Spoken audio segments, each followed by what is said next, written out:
Hello student, कल पिछली class में आपको चैप्टर नंबर 3 आव्यूह मैट्रिक्स स्टार्ट किया था। आज उसी चैप्टर को थोड़ा आगे बढ़ाते हैं। तो ये हमारा लेक्चर नंबर 9 है, 1.9। 8 क्लास पहले हो चुकी है, जिसमें से पहली 7 क्लासों में चैप्टर नंबर 2 पढ़ाया गया था, इनवर्स सर्कुलर फंक्शन, और पिछली क्लास से ये स्टार्ट किया है आव्यूह। तो थोड़ा सा इसको रिपीट करते हैं, आव्यूह क्या होता है। ठीक है, तो पहले देखते हैं आव्यूह क्या होता है। आव्यूह मैट्रिक्स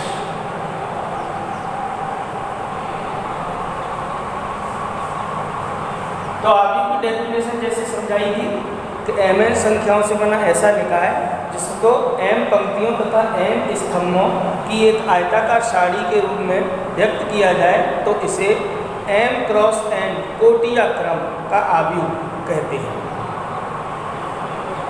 ये मैथमेटिकल डेफिनेशन थी।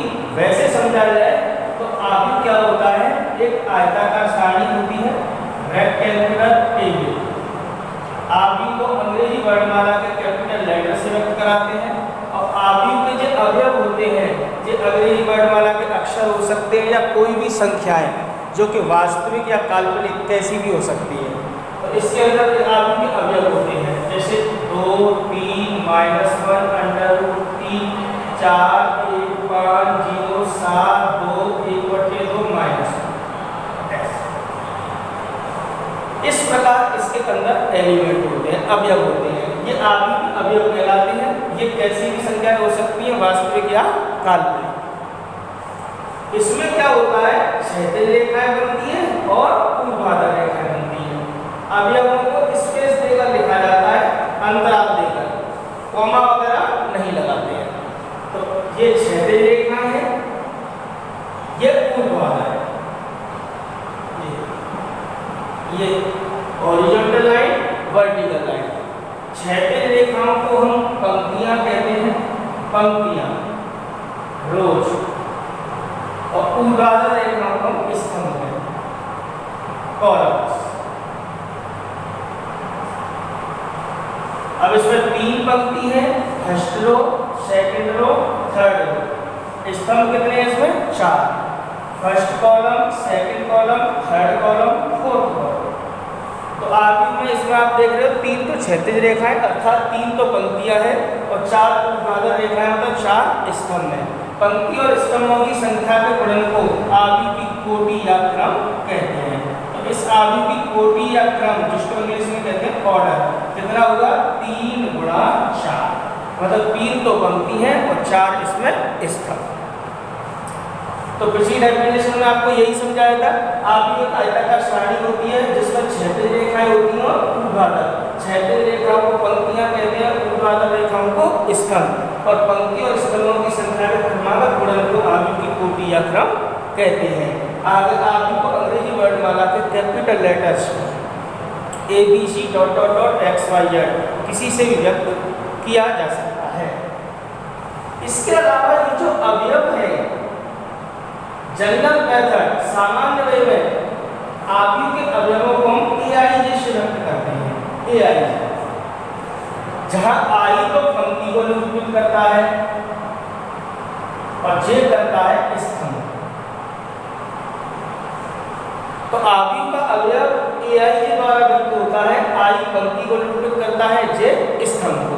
जैसे ये अवयव है, ये पहली पंक्ति है और तीसरा स्तंभ है, तो इसको हम बोलेंगे, इस अवयव को हम बोलेंगे A13, मतलब ये पहली पंक्ति में है और तीसरे स्तंभ में है। A13, AIJ की जगह पे क्या लिखेंगे? A13, मतलब पहली पंक्ति, तीसरा स्तंभ। समझ में आ रही है ये बात? जैसे ये अवयव है 4, ये क्या हो गया? ये दूसरी पंक्ति हो गई और पहला स्तंभ। तो दूसरी पंक्ति, तो I का मान तो 2 लिख सकते हो, पहला स्तंभ A21, अर्थात दूसरी पंक्ति पहला स्तंभ, ये पहली पंक्ति तीसरा स्तंभ। तो ये आपकी समझ में आना चाहिए। तो आव्यूह के अवयवों को हम किस प्रकार लिखते हैं? AIJ टाइप से, जहां I व्यक्त करता है पंक्ति को और J व्यक्त करता है स्तंभ को। जैसे किसी ने लिख दिया, अवयवों के बारे में जानकारी जो दी थी, किसी ने लिख दिया AIJ, यहाँ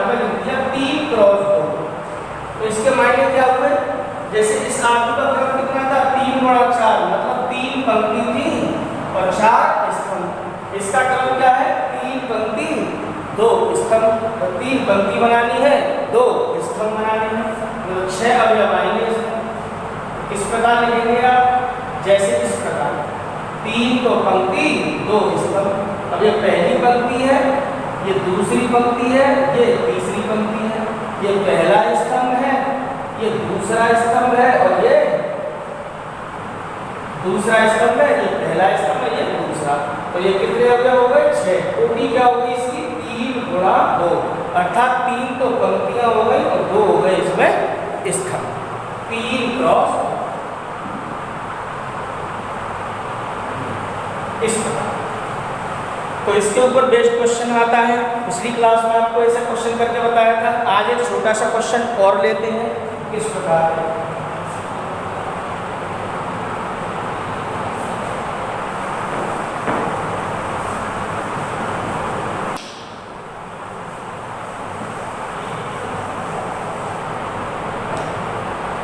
तो पेपर में सवाल इस तरीके से पूछा जाता है। एक सवाल और लेते हैं, पिछली क्लास का सही है। जैसे बोला जाएगा, एक 3 क्रॉस 2 क्रम के आव्यूह की रचना कीजिए।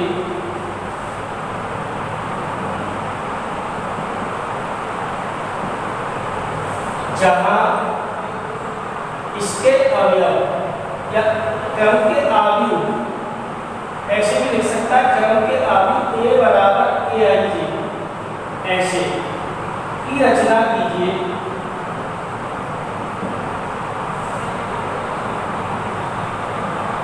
जहां AIJ के बारे में कुछ भी लिख सकता है, इसे I प्लस 2J ऐसे लिख सकता है, या I प्लस J लिख सकता है, I प्लस J का whole square, I minus J 2I minus 3J, वो कुछ भी लिख सकता है। तो ये फॉर्मूला को आपको वो कुछ भी दे सकता है। तो इसको कैसे करेंगे, सॉल्यूशन देखेंगे।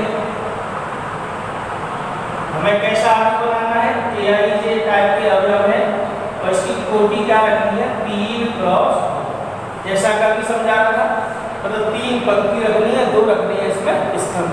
तो 3 तो क्षैतिज रेखा है, 2 ऊर्ध्वाधर रेखा है। तो इस प्रकार ऐसे इसको लिख लेंगे, AS। आसान है, A करके डाल दीजिए। पहली पंक्ति है 1 1 बना दो, दूसरी पंक्ति है 2 और तीसरी पंक्ति है 3। तो पंक्ति इसमें 3 है, 2 स्तंभ है, ये पहला स्तंभ है और ये इस प्रकार आप बना सकते। अब ये एलिमेंट की वैल्यू क्या होगी, ये तो आपको जनरल मेथड है, सामान्य रूप है। तो अभी का मान कैसे निकालेंगे, जो उन्होंने हमें फॉर्मूला दे रखा है, जो दिया है AIJ बराबर किसके है, I प्लस 2J। तो यहाँ से हम क्या करेंगे, इन अवयवों का मान ज्ञात करेंगे। तो जो गिवन कंडीशन है उसको लिखेंगे, दिया है AIJ बराबर किसके है, I प्लस 2J। तो I प्लस 2J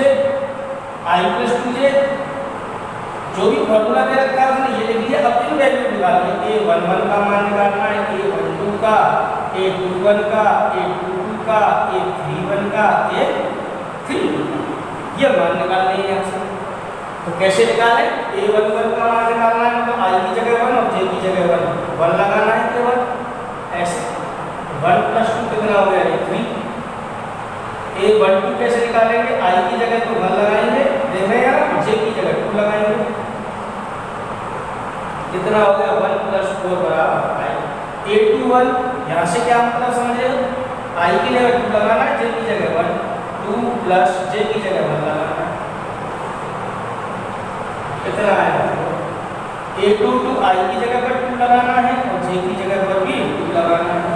इस प्रकार A32 I, यहाँ पे A31 का मान I की जगह पर 3 लगाना है और J की जगह पर 1 लगाना है।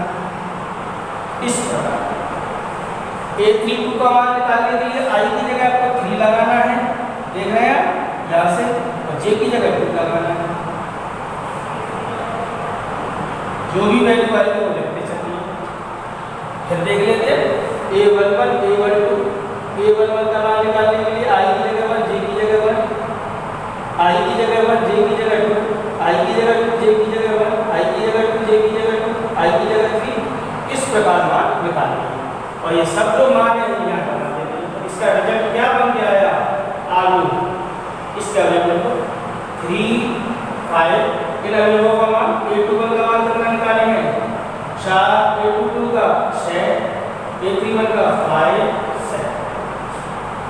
ये आपका आंसर होगा। तो इस प्रकार का क्वेश्चन पूछता है अक्सर एग्जाम में, 1 नंबर में इसका क्वेश्चन पूछा जाता है। एक दूसरा क्वेश्चन बताया था आपको, ये मैं लास्ट टॉपिक में पढ़ा चुका हूँ, थोड़ा सा रिपीट करके चल रहा हूँ जिससे आपकी समझ में आता है। लास्ट क्लास में आपको एक चीज और पढ़ाई थी, उल्टा भी पूछ लेता है। जैसे किसी आलू की कोटि 3 क्रॉस 2 है तो उसमें कितने अवयव होंगे? तो 3 दूनी 6। उल्टा भी अगर 6 अवयव है तो कोटि क्या हो सकती है? 3 क्रॉस 2 भी हो सकती है, 2 क्रॉस 3 भी, 6 क्रॉस 1 भी हो सकती है, 1 क्रॉस 6। तो इस प्रकार का एक क्वेश्चन भी पूछा जाता है। इसके बाद इसमें टॉपिक स्टार्ट किया था आव्यूह के प्रकार।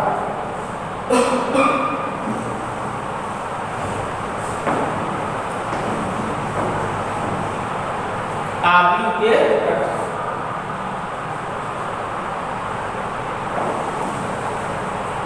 देखेंगे। आव्यूह के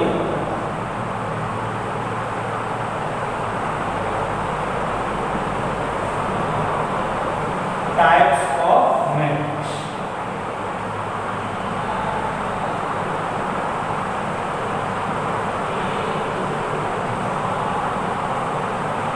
तो लास्ट टाइम पर यही टॉपिक चल रहा था हमारा, टाइप्स ऑफ मैट्रिक्स। तो जो पहला बताया था आपको मैंने, आयताकार आव्यूह। आयताकार आव्यूह, रेक्टेंगुलर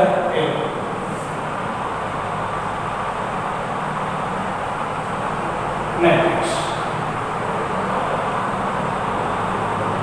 इसमें मैंने 2 आपको समझाए थे। आयताकार आव्यूह 2 प्रकार से होता है। नंबर 1 क्षैतिज आव्यूह, हॉरिजॉन्टल मैट्रिक्स, और नंबर 2 ऊर्ध्वाधर।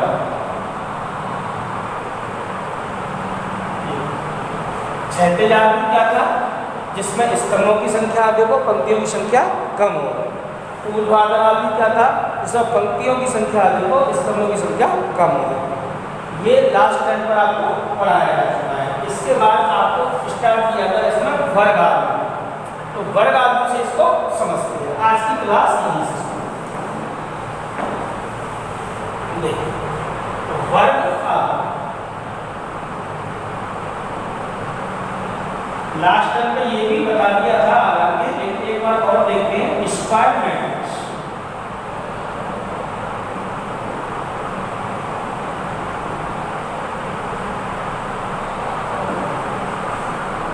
ये आव्यूह के प्रकार।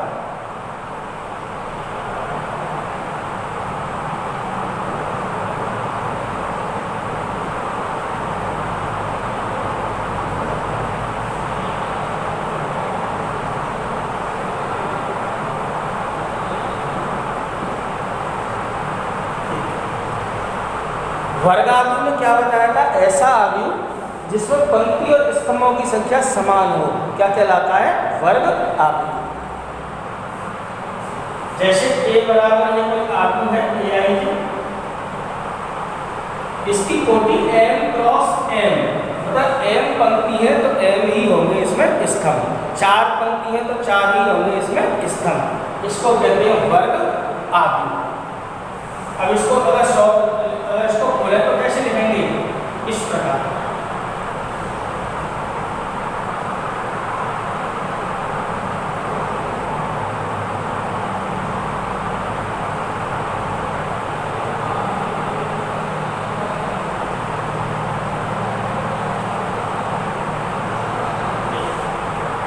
मतलब ये m पंक्ति है, m स्तंभ है, I भी m तक, j भी m तक। ये पहली पंक्ति है तो यहाँ 1 बना दीजिए, दूसरी पंक्ति है यहाँ 2 बना दीजिए, तीसरी पंक्ति है यहाँ 3 बना दीजिए, और पंक्ति कितनी है इसमें? m, तो ये m बना दीजिए। अब इसमें पहला स्तंभ है यहाँ 1 बना दिया, दूसरा स्तंभ है यहाँ 2, तीसरा स्तंभ है यहाँ 3, स्तंभ कितने हैं m, तो यहाँ m।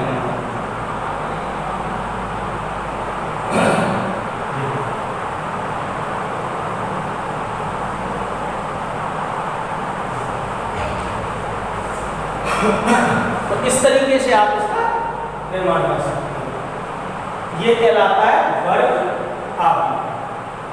वर्ग आव्यूह में एक बात ध्यान रखने की है कि वर्ग आव्यूह में बाएं कोने के ऊपरी सिरे से दाएं कोने के निचले सिरे को मिलाने वाले ये जो अवयव होते हैं, ये इसका कहलाता है मुख्य, जिसको कहते हैं प्रिंसिपल डायगोनल।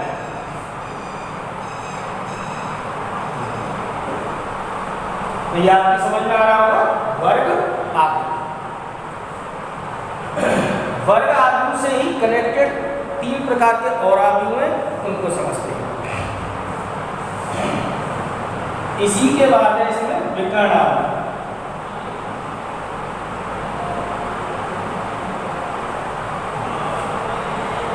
Diagonal matrix. इसका कोई एग्जाम्पल आप लोगों को बताया तो एग्जाम्पल क्या होता है इसका? कोई भी हो सकता है।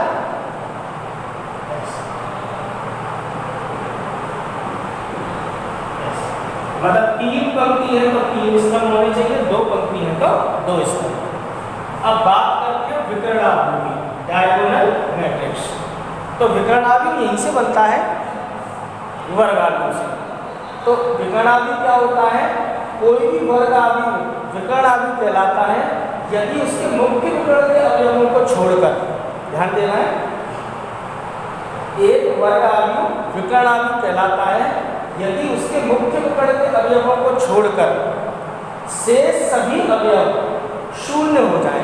क्या हो जाए? शून्य। जैसे कहने का मतलब जैसे भी कोई आव्यूह है वो वर्गाकार होना चाहिए। पहले मतलब m पंक्ति है तो m ही होने चाहिए स्तंभ। वर्गाकार हो गया तो यह विकर्ण आव्यूह कब बनेगा? जब इसके मुख्य विकर्ण के अवयवों को छोड़कर शेष अवयव क्या हो जाए? शून्य हो जाए। अर्थात aij का मान 0 हो कब? यदि I is not equal to j। और इसका मान aij का मान 0 नहीं हो कब?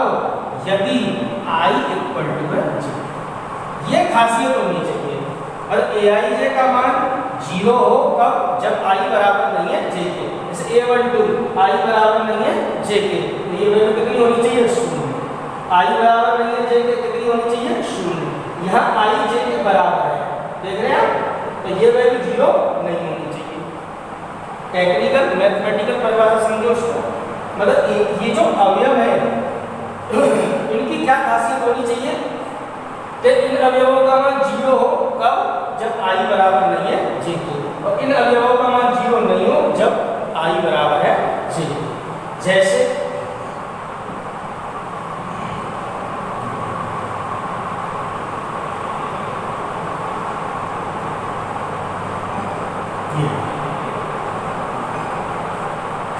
तो ये क्या है? एक तरीके से अगर इसको खोले तो इनका स्थान ऐसे ही तो है a11, a12, a13, a21, a22, a23, a31, a32, a33।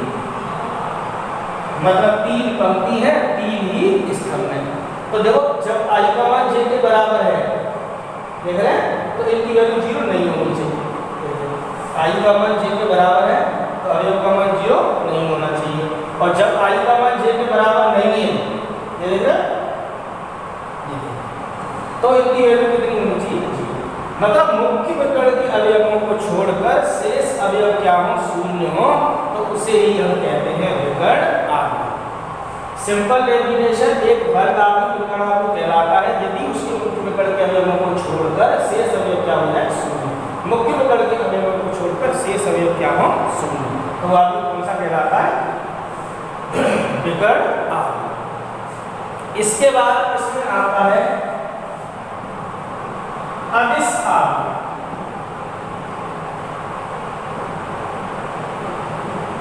अदिश आव्यूह स्केलर मैट्रिक्स। तो डेफिनेशन इसकी यहां से भी बन सकती है और यहां से। तो एक विकर्ण आव्यूह है तो ये कल्पना है कि मुख्य विकर्ण के अवयवों को छोड़कर शेष अवयव कितने हैं इसके? शून्य हैं। तो एक विकर्ण आव्यूह अदिश आव्यूह कहलाता है यदि इसके मुख्य विकर्ण के जो अवयव हैं वो एक शून्येतर अदिश राशि हो, समान हो कोई भी वैल्यू, जैसे ये 2 है तो ये भी 2 हो, ये भी 2 हो, ये 5 है तो ये भी 5 हो, ये भी 5 हो, ये भी 5 हो। मतलब इस प्रकार वर्गाकार तो उसको होना ही चाहिए। मतलब aij का मान कोई भी एक कांस्टेंट वैल्यू हो जहां i बराबर आएंगे हैं j और इसका मान 0 हो यदि i is not equal to j, जहां k एक शून्येतर अदिश राशि।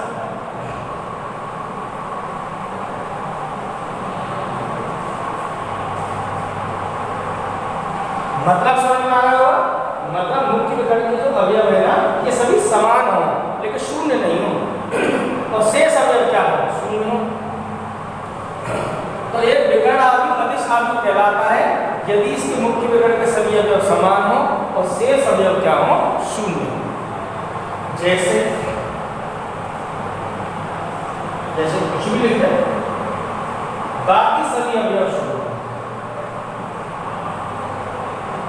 ये बन जाता है अदिश आव्यूह। इसके बाद इसमें आता है जो कि आपका इंपोर्टेंट है, इकाई या तत्समक आव्यूह।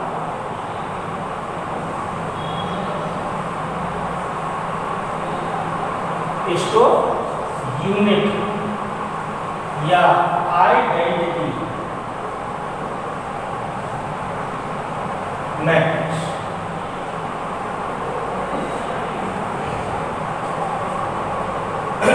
इकाई आव्यूह क्या बनता है? परिभाषा यहां से भी स्टार्ट कर सकते हैं, यहां से।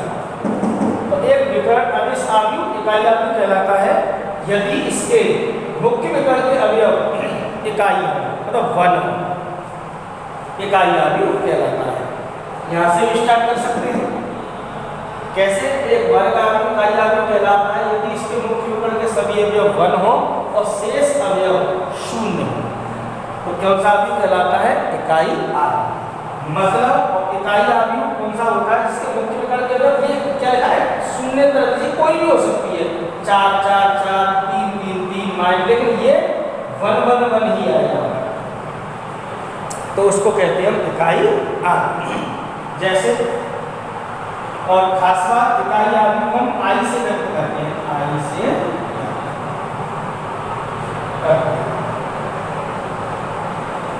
जैसे किसी ने ऐसे लिख दिया 1 0 0 1 0 0 0 1 0 0 0। मुख्य विकर्ण के अवयव 1 होने चाहिए और शेष अवयव क्या हो? 0। ये कौन सा आव्यूह कहलाता है? इकाई आव्यूह। क्योंकि ये 3 क्रॉस 3 कोटि का है तो हम इसको I3 कह देते हैं। 2 क्रॉस 2 का हो I2 कह देते हैं। इस तो इकाई आव्यूह के बारे में आपकी समझ में आया होगा। इकाई या तत्समक आव्यूह ऐसा आव्यूह जिसके मुख्य विकर्ण के सभी अवयव 1 हो तथा शेष अवयव क्या हो? 0 हो, क्या कहलाता है? इकाई या तत्समक आव्यूह कहलाता है। तो आप वर्ग आव्यूह से विकर्ण आव्यूह, विकर्ण आव्यूह से अदिश आव्यूह, अदिश आव्यूह से इकाई या तत्समक आव्यूह। समझ में आ रहा होगा? टेक्निकल में कहे तो उनको ऐसे लिखा जा सकता है कि aij का मान 1 होना चाहिए कब? जब i बराबर है j। इसके लिए बता रहा हूँ। और aij का मान 0 जब i बराबर नहीं है j। मैं डायरेक्ट लिख दिया है कि एक अदिश आव्यूह इकाई आव्यूह कहलाता है यदि इसके मुख्य विकर्ण के सभी अवयव इकाई हो अर्थात 1 हो। टेक्निकल बात अगर परिभाषा देनी है तो 1 लिखो बस, aij बराबर 1 यदि i is not equal to j और aij का मान 0 यदि i is not equal to j। तो ये 4 आपकी समझ में आए होंगे, इजी है। वर्गादि, विकर्णादि, अदिशादि व इकाई आदि। इसके बाद इसमें आगे की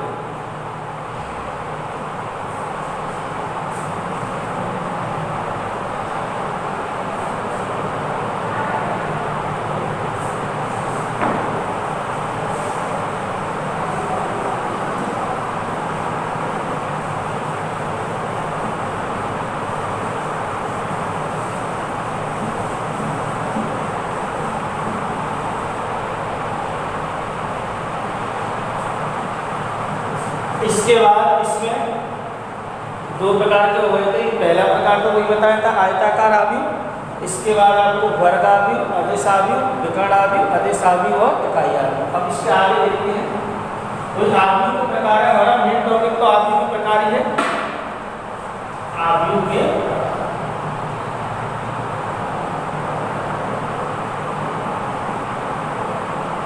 इसके बाद आता है इसमें पंक्ति आव्यूह। पंक्ति इसको कहते हैं रो मैट्रिक्स।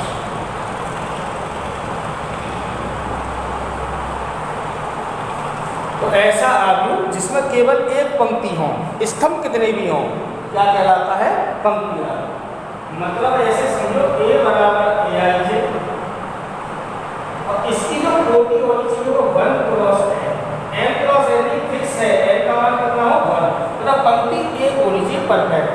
एंड स्तंभ कितने भी हो, क्या कहलाता है? पंक्ति आव्यूह। जैसे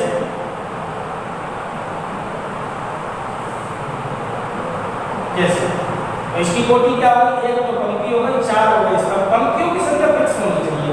पंक्ति इसमें एक होती है करेक्ट, क्या कहलाता है? पंक्ति आव्यूह। ऐसे ही होता है इसमें स्तंभ आव्यूह। छोटे छोटे सब बुक में आपको मिलेंगे, इसलिए मैं थोड़ा सा इसको स्पीडली करा रहा हूं। कॉलम्स मैट्रिक्स इसमें उल्टा होता है। इसमें केवल एक पंक्ति होती है तो इसमें केवल एक स्तंभ होता है। आव्यूह किसी प्रकार लिखा जा सकता है, AIJ, BIJ, CIJ, कोई परेशानी नहीं। इसकी जो कोटि होती है वो M क्रॉस 1। पंक्ति कितनी भी होगी, स्तंभ कितना होगा? जैसे ऐसे कुछ भी पंक्ति तो इसमें कितनी है? 4। स्तंभ कितने हैं? 1। स्तंभों की संख्या फिक्स होती है। अगर केवल एक स्तंभ हो तो स्तंभ आव्यूह, और केवल अगर एक पंक्ति हो तो पंक्ति आव्यूह। इसके बाद शून्य आव्यूह। शून्य आव्यूह इसको कहते हैं नल या जीरो मैट्रिक्स।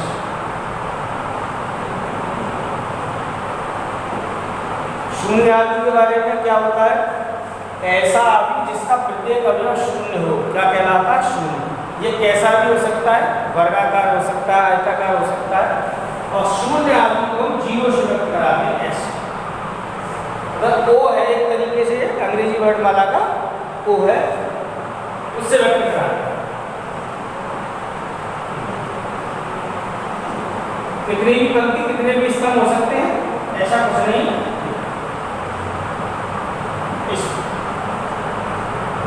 ये कहलाता है हमारा शून्य आव्यूह। तो ये आपकी समझ में आएंगे। वैसे तो इतने ही कामों में एक छोटा सा और होता है जिसको कहते हैं त्रिभुजाकार आव्यूह।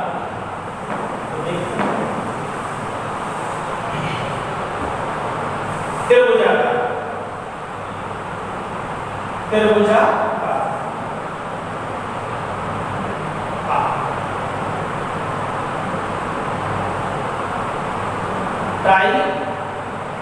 ट्रायंगुलर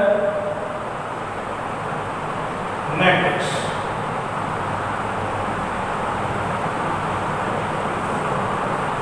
त्रिभुजाकार आव्यूह दो प्रकार के होते हैं। एक तो होता है ऊपरी त्रिभुजाकार आव्यूह, अपर ट्रायंगुलर मैट्रिक्स, और एक होता है निम्न त्रिभुजाकार आव्यूह। तो इनको देखते हैं। तो इसमें दो प्रकार के होते हैं। पहला होता है ऊपरी त्रिभुजाकार आव्यूह इंग्लिश में कहते हैं अपर ट्रायंगुलर मैट्रिक्स।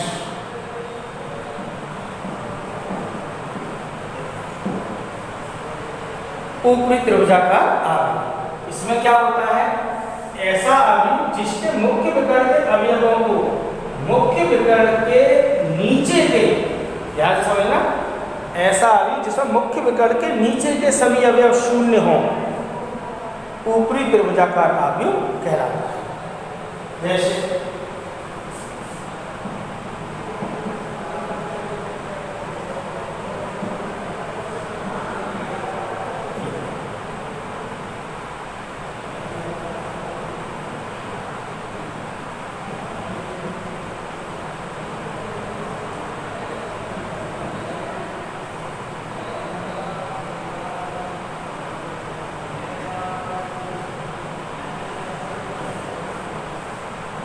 देखिए, ये वर्गाकार है, 4 पंक्ति है, 4 ही स्तंभ है, लेकिन मुख्य विकर्ण के जो अवयव है, मुख्य विकर्ण के नीचे के सभी अवयव कैसे हैं, इसमें शून्य है, तो इसको हम कहते हैं ऊपरी त्रिभुजाकार आव्यूह। और मुख्य विकर्ण के ऊपर के सभी अवयव शून्य हो जाए तो उसको कहते हैं हम निम्न त्रिभुजाकार आव्यूह। दो प्रकार के होते हैं, एक तो ऊपरी त्रिभुजाकार और एक निम्न त्रिभुजाकार।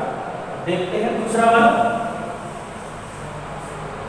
तो सेम होता है निम्न त्रिभुजाकार, निम्न त्रिभुजाकार आव्यूह।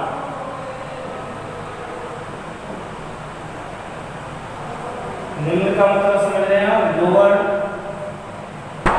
Triangular matrix.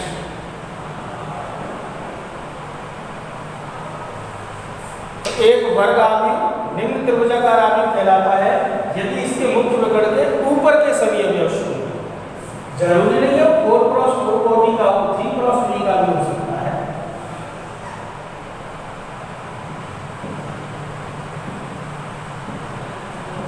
ये आप देख रहे हैं, मुख्य विकर्ण के ऊपर के सभी अवयव शून्य हो तो ये क्या कहलाता है, निम्न त्रिभुजाकार। जी मैंने जानबूझ के ऐसे उदाहरण दिया है क्योंकि ये 3x3 कोटि का है, ये 4x4 का। तो निम्न त्रिभुजाकार में मुख्य विकर्ण के ऊपर के सभी अवयव, उल्टा होता है, ऊपरी है तो नीचे वाले, निम्न है तो ऊपरी वाले।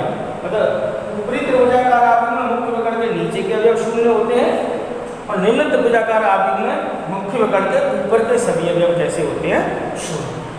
तो ये आपकी समझ में आया होगा। इसके बाद इसमें मेन टॉपिक आगे और बढ़ता है, वो बढ़ता है तुल्य आव्यूह। तो वो देखते हैं।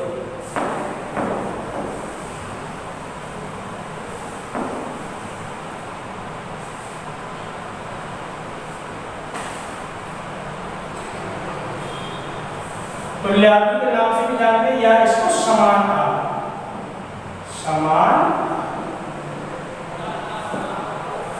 इंग्लिश में कहते हैं इक्वल मैट्रिक्स।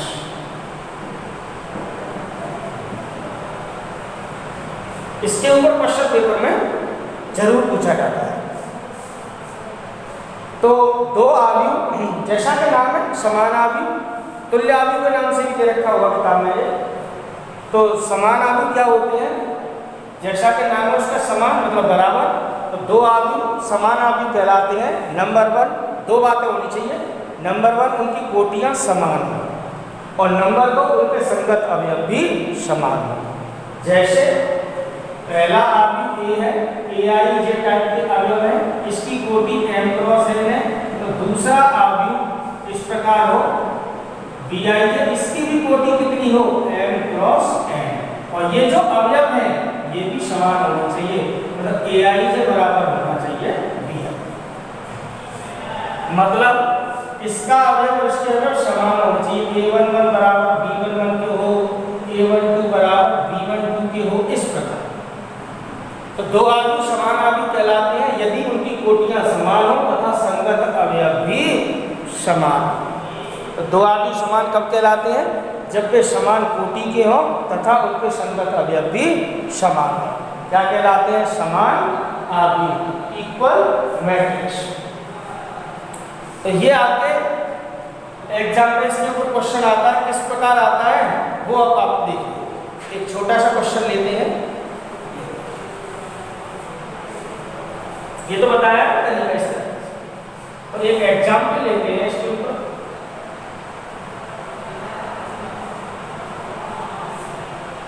पेपर में आपका क्वेश्चन किस प्रकार आएगा वो कहेगा यदि, या तो किताब से क्वेश्चन लिया है, क्वेश्चन नंबर 7 है एक्सरसाइज 3.1 का।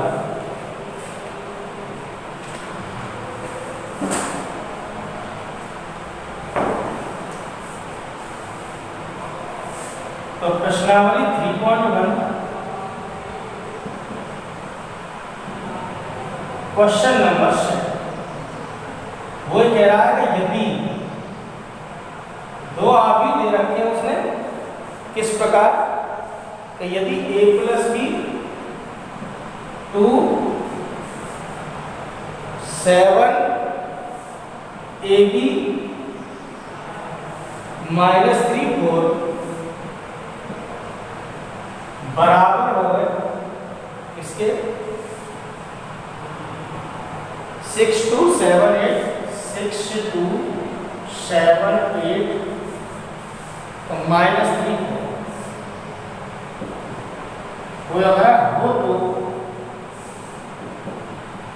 a तथा b का मान ज्ञात कीजिए।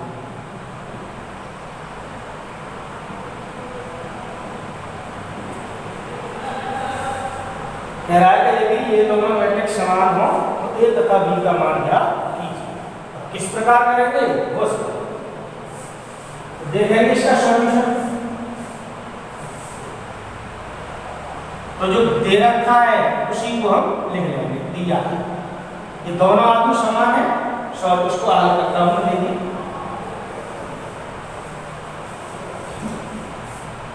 देखेंगे इसका सॉल्यूशन, आपकी समझ में आएगा अच्छे से। जो दिया है उसको लिख लीजिए। क्या दिया है, दो आव्यूह दे रखे हैं,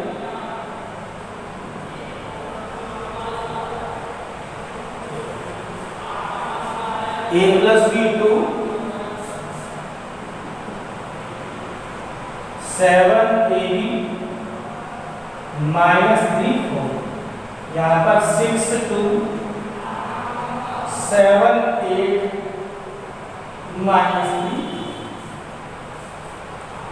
अब यहां से आपको करना क्या है,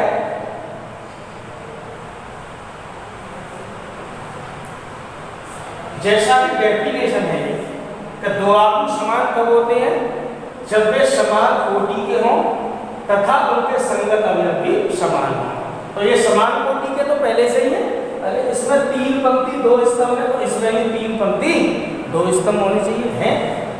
दूसरी बात, संगत अवयव समान होने चाहिए, जैसे a11 बराबर हो b11, मतलब इसका पहला अवयव इसका पहला अवयव, इसका दूसरा अवयव पहली पंक्ति दूसरा स्तंभ, इसका भी पहली पंक्ति दूसरा स्तंभ समान। तो 2 2 के बराबर है, 7 7 के बराबर है, 4 4 के बराबर है, -3 के बराबर है। तो a प्लस b की वैल्यू किसके बराबर होनी चाहिए, 6 के, और ab का मान किसके बराबर होना चाहिए, 8 के। तो बस यहाँ से यही लगाते हैं। तो हम क्या कराते हैं, दोनों ओर संगत अवयवों की, दोनों ओर संगत अवयवों की, संगत अवयवों की तुलना करने पर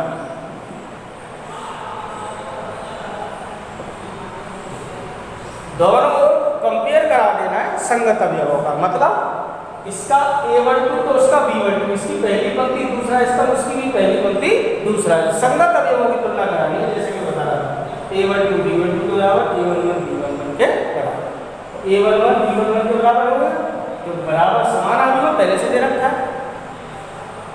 तो यहाँ से क्या होगा, a प्लस b बराबर हो जाएगा 6 के, दिस इक्वेशन फर्स्ट, और ab बराबर का हो जाएगा।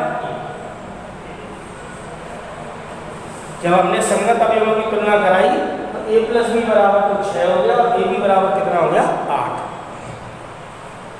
अब ये 10th क्लास वाली प्रॉब्लम आ गई, समीकरणों को हल करने का था, आपने किया था 2 चर वाले, x + y = 6 x y = 8, तो x और y के मान ज्ञात कीजिए। तो उसी प्रकार है, तो इसको कैसे हल करें, यहाँ से आप b का मान निकालकर यहाँ लगा दीजिए, a में एक द्विघात समीकरण बन जाएगा, या a + b का मान दे रखा है, a b का दे रखा है, तो a - b निकाल लीजिए।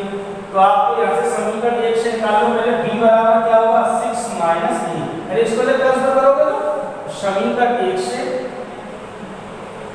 b का मान समीकरण 2 में रखने, b का मान क्या होगा, यहाँ से a को जब देखो 6 - a यहाँ लगाना है, तो क्या आएगा a × 6 - a बराबर 8, क्या हो जाएगा 6a - a² बराबर 8 सबको अगर ट्रांसफर करा दीजिए तो a² तक पहुंच के पॉजिटिव 6a नेगेटिव 8 और प्लस 0 इधर लिख दो, या 8 के गुणनखंड कर लो, 4 × 2 4 × 2 8, 4a और 2a कितनी हो जाएगी 6a, तो यहाँ से a² - 4a - 2, इस प्रकार a कॉमन लोगे a - 4 -2 कॉमन लोगे a - 4, a - 4 एक ब्रैकेट में a - 2 दूसरे, जब a - 4 बराबर 0 लोगे a बराबर क्या आएगा 4, और जब a - 2 बराबर 0 लोगे a बराबर क्या आएगा 2, तो a के डबल मान आ रहे हैं 4 या 2, तो जब a बराबर 4 है तो b का मान क्या होगा, तो a बराबर 4 लेने पर ये देखिए a बराबर 4 लोगे तो ये कहीं पर भी लगा सकते हो, फ्रॉम फर्स्ट से लगा सकते हो, यहाँ से क्या हो जाएगा 4 + b बराबर 6, तो b बराबर क्या आएगा, ये बराबर 2 आएगा, तो यहाँ से a का आंसर क्या हो गया, a बराबर 4 और b बराबर 2, पहला आंसर। अगर आपने a का मान 2 ले लिया, ये देखिए a का मान 2 लोगे तो कोई फ्रॉम फर्स्ट में लगा के देखो, b बराबर क्या आएगा, यहाँ से तो यहाँ से लगा 2 + b बराबर 6, तो b बराबर क्या होगा, इधर आएगा 4 बचेगा, a बराबर 2 और b बराबर, डबल आंसर पॉसिबल है, a का मान 4 b का मान 2 और a का मान 2 b का मान 4, किसी भी प्रकार आप कर सकते हैं इसको। तो इस प्रकार का एक क्वेश्चन आपसे जरूर पूछा जाता है, और भी इसके ऊपर टिपिकल क्वेश्चन आ सकते हैं, सीधे सीधे तुलनात्मक वाले आ सकते हैं, तो ये इसकी थोड़ी स्टार्टिंग पॉइंट था। तो आपने समझा होगा ये समानावयव कौन से आदि होते हैं, दो आदि समानावयव कहलाते हैं यदि वे समान कोटि के हों तथा उनके संगत अवयव भी समान, इस प्रकार। तो पहली प्रश्नावली में मुख्यतः यही है, प्रश्नावली 3.1 आपकी यहाँ पर कंप्लीट है लगभग, इसी प्रकार के क्वेश्चन मिलेंगे उसमें, आदि की रचना करवा लेगा, आदि की परिभाषा से संबंधित क्वेश्चन पूछ लेगा, और इसमें ऐसी कोई दिक्कत वाली बात नहीं आएगी। 1-2 क्वेश्चन है इसके, आप इसको ट्राई करेंगे, आपकी समझ में आते जाएंगे।